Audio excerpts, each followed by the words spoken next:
Herkese salam. Bugün sizlerle birlikte 2019-cu ildə OTK-nın keçirmiş olduğu sınaq nömrə 3-ün izahlarına baxacağıq. Vaxt itirmədən 31-ci sualla başlayaq. Sualımızda deyir ki, OX oxu boyunca sükunət vəziyyətindən, deməli V00-dır. Sükunət vəziyyətindən bərabər yerləşən hərəkət edən cismin koordinatının zamandan asılı qrafiki verilib. Bu cismin A və B nöqtələrinə uyğun sürətlər arasında hansı münasibət doğrudur? Baxın, hərəkətimizin bizim x-in t-dən asılılığını verib.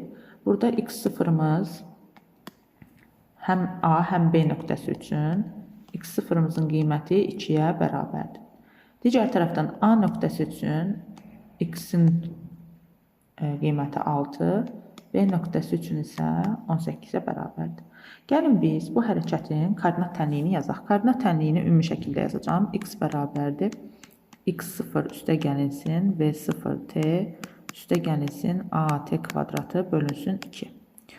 Burada bizə sükunət vəziyyəti deyir. Deməli v0-ımız 0-dır. Onda bu ifadə 0-a gedir. Qalır x bərabər x0 üstə gəlinsin at-nin kvadratı bölünsün 2. İndi həm A, həm B nöqtələri üçün bu ifadəni, yəni tənliyi yazacağım. X A bərabərdir. X0-ımız ortaqdır, yəni eynidir. Üstə gəlinsin. Təcil də burada eynidir. Eyni təcildən yeyinləşib. Həm A nöqtəsinə qədər, həm B nöqtəsinə qədər. Onda yazıram A. A-ya uyğun gələn zamanı TA yazacağım. B-yə uyğun gələn zamanı isə TB yazacağım. T A-nın kvadratı bölünsün 2. Eyni şeyi X nöqtəsi üçün yazıram. X0 üstə gəlsin A, TB-nin kvadratı bölünsün 2. Bu iki tənliyi həll edək. Müvafiq verilənləri yerinə yazaq. XA 6-dır, 6 bərabərdir, x0-ım 2-dir, üstə gəlinsin ATA-nın kvadratı bölünsün 2. Deməli, XB 18-dir, 18 bərabərdir, 2 üstə gəlinsin ATB-nin kvadratı bölünsün 2.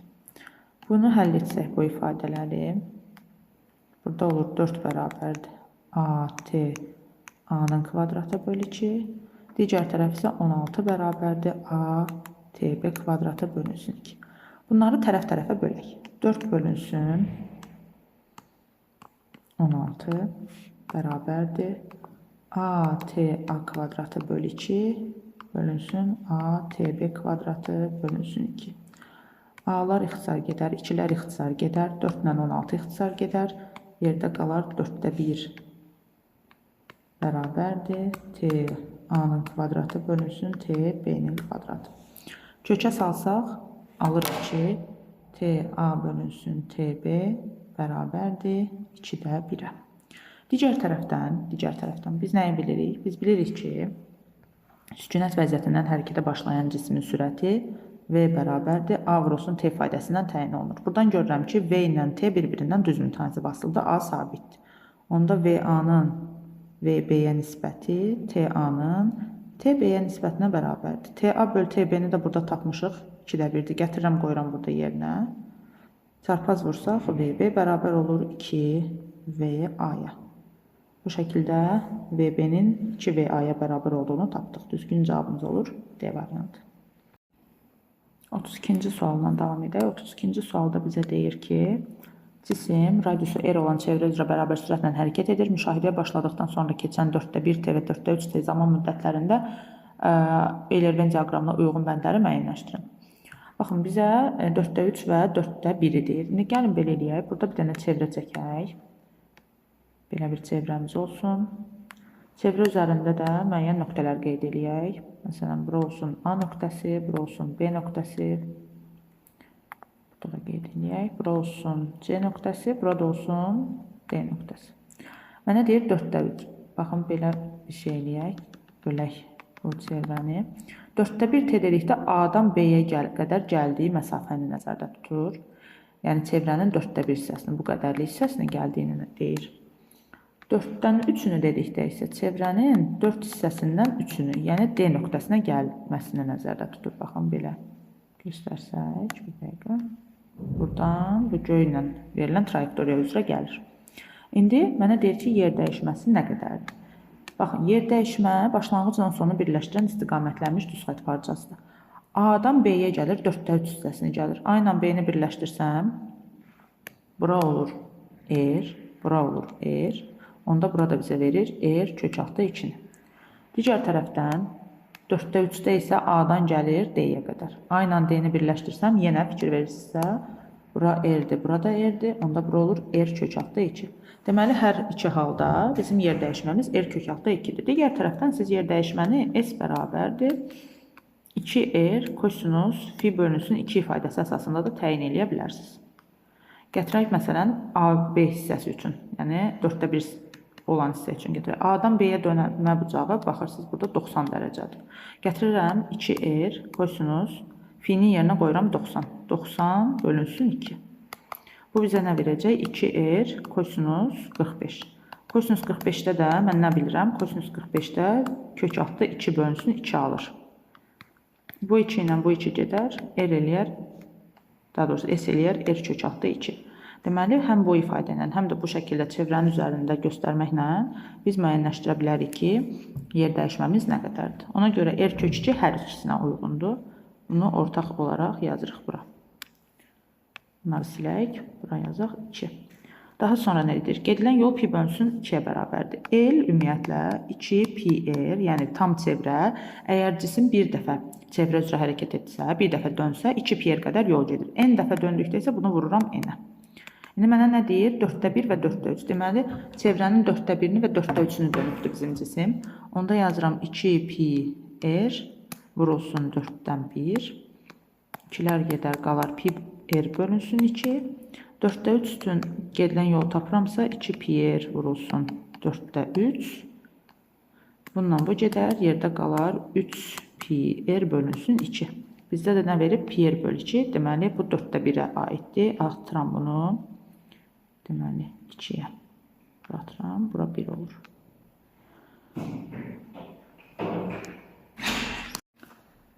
Deməli, gedilən yol yer dəyişmə modulundan daha böyükdür. Ümumiyyətlə, biz həmişə demişik ki, yol yer dəyişmədən böyük olur. Əyri xətli hərəkətdə, çevrə üzrə hərəkətdə əyri xətli hərəkətin sadə növ olduğu üçün biz burada yolun yer dəyişmədən böyük olduğunu deyirik. Ona görə də 3 ortaqdır, yəni hər ikisinə aiddir. Dönmə bucağı 270 dərəcədir. Dönmə bucağı 270 dərəcə 4-də 3-də olur. Yəni cisim çevrənin 4-də 3-ünü gedəndə 270 dərəcə dönür. Bu olur 4 bura. Dönmə bucağı 90 dərəcədir. Bayaq demişik ki, dönmə bucağı 90 dərəcə 4-də 1 hissədə olur. Ona görə 2, 5, 1, 3, 4. Dəqiqə. Uyğun gəlir. Deməli, Y variantı. Davam edirik. 33-cü sualına. Deyir ki, ayda riyazi rəqqas A nöqtəsindən B nöqtəsinə 1,5 saniyəyə gəlir. Ayda sərbəst düşmə tərcinin qiymətini hesablayın. Bizə verib eli 1,6 metr, yəni yaylı daha doğrusu riyazi rəqqasın uzunluğunu verib. A-dan B-yə deyir 1,5 saniyə gəlir. Deməli, T bərabərdir 1,5 saniyə. A-dan B-yə gəldiyi müddət. Biz birinci nəyi hesablamalıyıq? Təbii ki, birinci periodu tapmalıyıq ki, görək bizim period nə qədərdir. Əgər A-dan B-yə 1,5-ə gəlirsə, deməli B-dən kənar nöqtəyə də 1,5-ə gedir. Bu yarım period deməkdir, yəni 2də 1 perioddur. Daha sonra B-dən, daha doğrusu kənar nöqtədən B-yə 1,5 saniyəyə, B-dən də A-ya yenə 1,5 saniyəyə, ümumilikdə bir periodu tamamlayır neçə saniyəyə? 6 saniyəyə. Bunu tapdıq. Deməli, biz T-nin periodu buradan tapdıq. T-nin riyazi rəqqas üçün düsturu 2pi kökün altında L bölünsün J-dir. Buradan J-ni tapacaq. Pi-mizi verib 3, T-mizi tapdıq, J-ni tapacaq. Gətirin qoyaq yerinə. T-nin yerinə 6 qoyuram. 2 vur 3, kökün altında L-imiz 1,6-dır, bölünsün J. Buradan bu gedir ixtisar. 1 bərabərdir kökün altında 1,6 bölünsün J-yə. Hər tərəfi kvadrata yüksəltsək 1 bərabərdir 1,6 bölünsün J. J də buradan olur 1,6 deməli metr bölünsün saniyənin kvadratı. Bu şəkildə tapdıq. Deməli, 34-cü suala baxırıq. 34-də deyir ki, üfüqi müstəvi üzrə sabit dartı və sürtünmə qüvvələrinin təsiri ilə düz xətli hərəkət edən cismin kinetik enerjisinin müşahidəyə başlayan andakı yer dəyişmədən asılılıq qrafiki verilmişdir. Cismə təsir edən sürtünmə qüvvəsi 5 Newton olarsa, dartı qüvvəsinin qiyməti nəyə bərabərdir? Deməli, gəlin bunu belə təsəvvür edək. Elə bil ki, burada bizim bir dənə cismimiz var. Bu Bu cisim üfüqi səth üzərində dayanır. Həmin səth üzərində cismə bir tərəfdən dartı qüvvəsi, digər tərəfdən isə səthlə cisim arasında bir sürtünmə qüvvəsi təsir göstərir. Və bu cisim S qədərlik bir yer dəyişmə icra edir. Bizə deyir ki, sürtünmə qüvvəsinin qiyməti 5 Newton olarsa, dartı qüvvəsinin qiymətini tapın. Baxın, biz qrafika baxanda görürük ki, qrafikdə cismin başlanğıc anda kinetik enerji, yəni K0, yer K0 10-dur, son halda kinetik enerjisi isə 40-a bərabərdir. Deməli, kinetik enerjinin qiyməti 4 dəfə artıb. Artıbsa, deməli, bu cisim yeyinləşən hərəkət icra edir. Yəni, bunun sürəti də artıb onda. Yəni, kinetik enerji artırsa, kinetik enerji birbaşa sürətdən asılıdır. Deməli, sürət də artıb. Enerjisini 4 dəfə artıran zaman 5 metrdə yer dəyişmə icra edirdi. Biz kinetik enerji haqqında teorem bilirik. Kinetik enerji haqqında teoremə görə əvəzləyici qüvvənin gördüyü iş kinetik enerjinin dəyişməsinə bərabərdir. Yəni, delta Y kinetikə bərabərdir.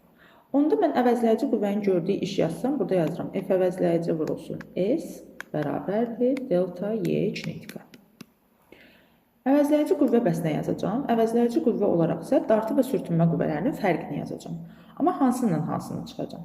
Biz bilirik ki, cisim əgər yer dəyişməsi, daha doğrusu cismin enerjisi artıbsa, yəni sürəti artıbsa, yeyinləşən hərəkət edirsə, deməli, burada dartı qüvvəsi sürtünmə qüvvəsindən daha böyükdür. Dartı sürtünmədən daha böyükdür ki, cisim dartı qüvvəsi istiqamətində, bu istiqamətdə bir təcil alır və yeyinləşmiş hərəkət icra edir. Onda əvəzləyici qüvvənin yerinə yazıram ki, F dartı çıxılsın, F sürtünmə vurulsun S bərabərdir delta Y kinetika. Qurtardı, getdi. Qalanlarını qoyuruq yerinə həll edirik. F dartını mən axtarıram. F dartı deyir nə qədərdir? Çıxılsın. F sürtünmə 5-dir. Vurulsun. Yer dəyişməmiz 5-dir. Bərabərdir. Enerji dəyişməmiz isə 10-dan 40-a. Yəni 40 çıxılsın 10-dan 30 oldu. Bunlar ixtisar gedər. F dartımızı taparıq ki, buradan 11 Newtona bərabərdir. Deməli, 35-ci sualdan davam edirik. Deyir ki, bloklar sistemində olan cisimlərdən birinin kütləsi M3 2 kiloqram olarsa, M2 və M1 kiloqramların cəmini təyin edin. Deməli, biz buna necə baxacağıq? Gəlin belə eləyək. Bax, burada aşağıya doğru M1J var. Burada aşağıya doğru M2J var. Burada da aşağıya doğru M3J var. Digər tərəfdən bu sistem tarazlıqdadırsa, deməli, ipdə yaranan gəlinmə qüvvəsi bu hissədə M1J-yə bərabərdir. M1J. Digər tərəfdə isə burada yaranan qüvvə M3J-yə bərabərdir. Eyni ipdə eyni gəlinmə qüvvəsi olduğu üçün buradakı da, buradakılar da.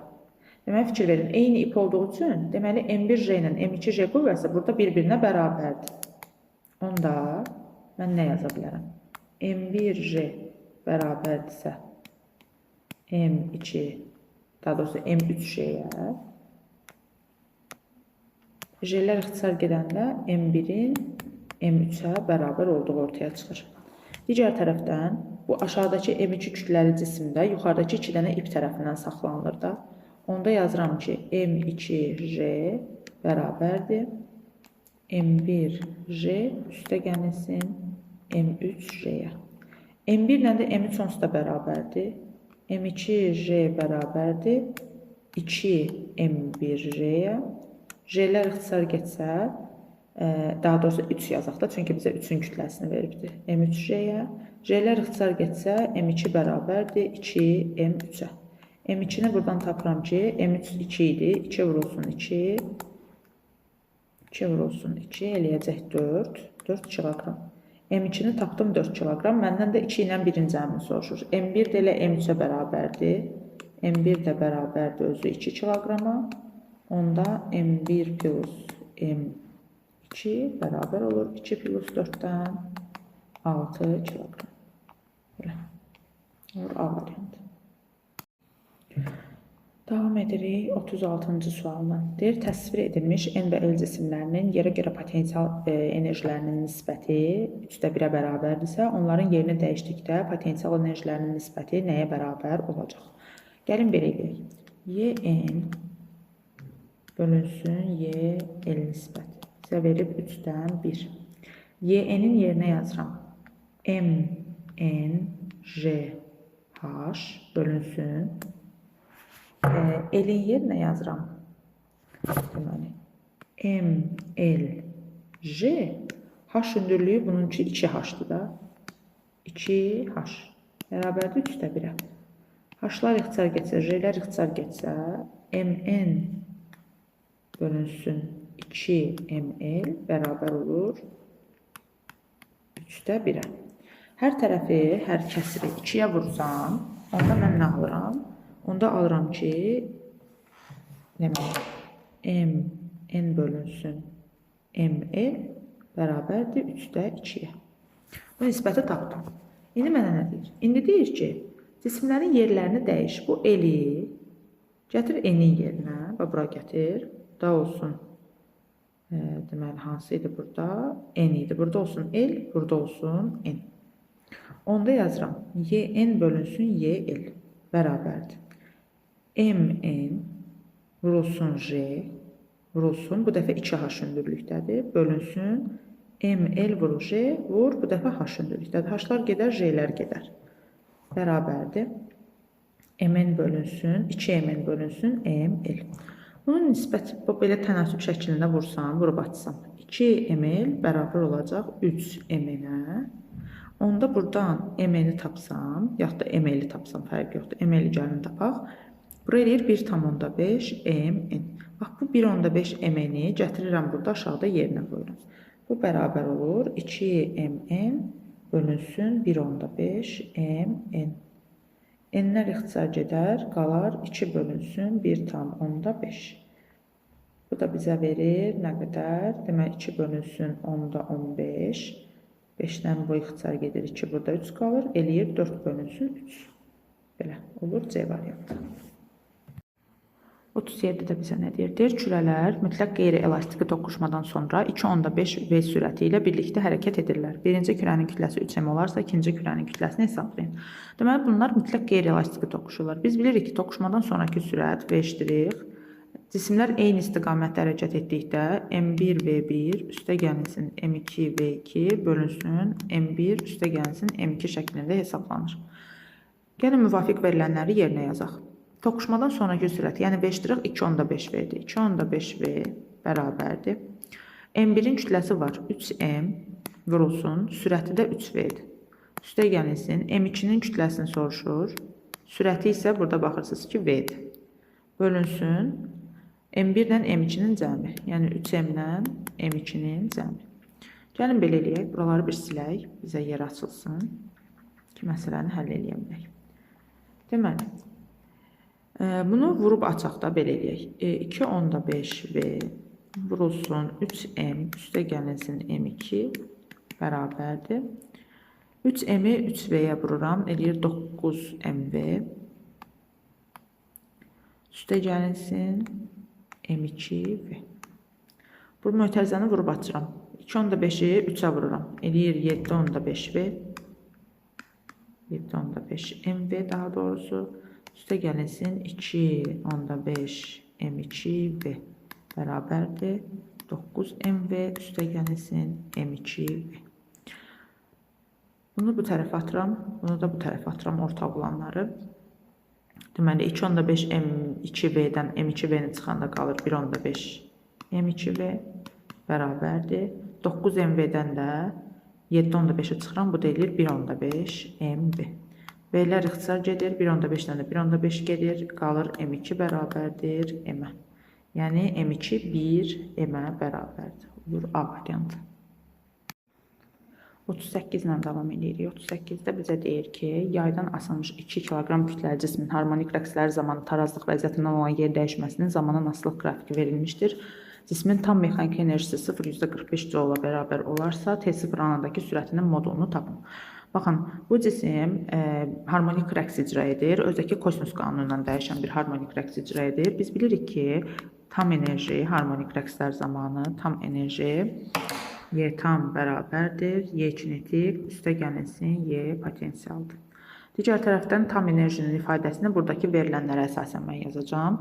Deməli, yazıram K x m-in kvadratı bölünsün 2 bərabərdir. Çünki bilirsiniz ki, maksimal dəyərlərdən asılıdır tam enerji. Y kinetikin yerinə yazıram mv kvadratı bölünsün 2. Üstə gəlsin y potensialın yerinə yazıram kx kvadratı bölünsün 2. Burada x'in qiyməti x-in bölünsün 3-ə bərabərdir. Gətirəm bütün y verilənləri yazıram yerinə. Mənə nə deyir? Mənə deyir ki, tam enerji 0,45-dir. Deməli, kx-in özü 0,45-dir. 0,45 bərabərdir. MB-nin kvadratı, m-in də qiyməti var. Gətirək m-in də qiymətini yerinə yazaq. 0,2 v kvadrat bölü 2. Üstə gəlsin k. X-in yerinə qoyuram xm bölünsün 3. xm bölünsün 3-ün kvadratı bölünsün 2. Bura mənə verir 0,45 bərabərdir. 0,1 v kvadrat üstə gəlsin k xm-in kvadratı bölü 9 vur 2. Bax, bu kxm kvadratın özü elə 0,45-dir də, yəni tam enerjidir. Buraya nə yazıram? 0,45. 0,45 bərabərdir. 0,1 v-nin kvadratı üstə gəlsin 0,45 bölünsün 9. Deməli, bura bizdə nə verir? 0,45-i 9-a böləndə eləyir 0,5. 0,45. Bu %5-i keçirdirəm bu tərəfə. Çıxılsın 0,5 bərabərdir 0,1 v-nin kvadratı. Bura bizə verir 0,4 bərabər 0,1 v-nin kvadratı. V-nin kvadratı bərabər 4. V-nin özü isə eləyir 2 metr bölünsün saniyə. Sizdən axtarılan elə buydu. 39-cu sualda deyir ki, yaydan asılmış cisim növbə ilə mayələrə tam batırılır. Hansı halda yayın uzanması daha kiçik olar? İndi gəlin belə eləyək. Burada biraz şəkli yaxınlaşdıraq. Görək cismə əvvəlcə hansı qüvvələr təsir göstərir ki, cismə aşağıya doğru bir mj qüvvəsi təsir göstərir. Digər tərəfdən yuxarıya doğru bir elastiklik qüvvəsi var yaydan asıldığı üçün və eyni zamanda mayenin içərisinə daxil olduğu üçün yuxarıya doğru bir Arximid var. Deməli, bizim sistemimiz tarazlıqdadır. Tarazlıqda olduğu üçün də F elastiki üstə gəlsin F Arximid bərabərdir ilə mj-yə. Məndən nə soruşur? Məndən soruşur ki, yayın uzanması. Deməli, mən buradan elastikini tapsam, mj çıxılsın F Arximid olur. Digər tərəfdən, elastik özü kx-dir. mj çıxılsın. F Arximidin yerinə də nə yazıram? Mənə nə deyir? Deyir ki, mayeyə tam batır. Onda mənə sıxlıqları verib, mayələrin sıxlıqlarını yazıram. Rho maye, J, V batan. V batan da cismin həcminə V desəm, bütün mayedə, daha doğrusu bütün həcm mayedə tam batdığına görə yazıram kx bərabərdir. mj çıxılsın, rho maye, J, V. Baxın, burada x-i tapsam, olur mj çıxılsın, rho maye, J, V bölünsün k. Bir dəqiqə, yazaq k. Bizim x-in qiyməti burada birbaşa rho mayədən asılıdır. Baxın, mj sabitdir, onsuz da 3 üçün də eynidir, eyni cisim olduğu üçün. V-lər də sabitdir, çünki mayenin deyir tam batmışdı mayədə. K-lar da sabitdir, çünki eyni yaydır. Onda rho mayədən tərs asılıdır. Niyə görə? Çünki qabağındakı mənfiyə görə. Rho mayenin qiyməti harda azdısa, x-in qiyməti orada çox olur. Bizdənsə daha kiçik soruşur. Kiçik soruşduğu üçün mənim rho mayemin qiyməti daha böyük olmalıdır ki, burada rho mayenin qiyməti daha böyük olmalıdır ki, x-in ən kiçik qiymətini alaq. Baxıram ki, rho su 1-dir, rho turşu 1,8-dir, rho spirt isə 0,8-dir. Onda deməli ən kiçik hansıdır? Spirt. Ondan sonra gəlir su, ondan sonra da gəlir nə? Turşu. Mənə ən böyük lazımdır. Ən böyük hansıdır? Turşudur.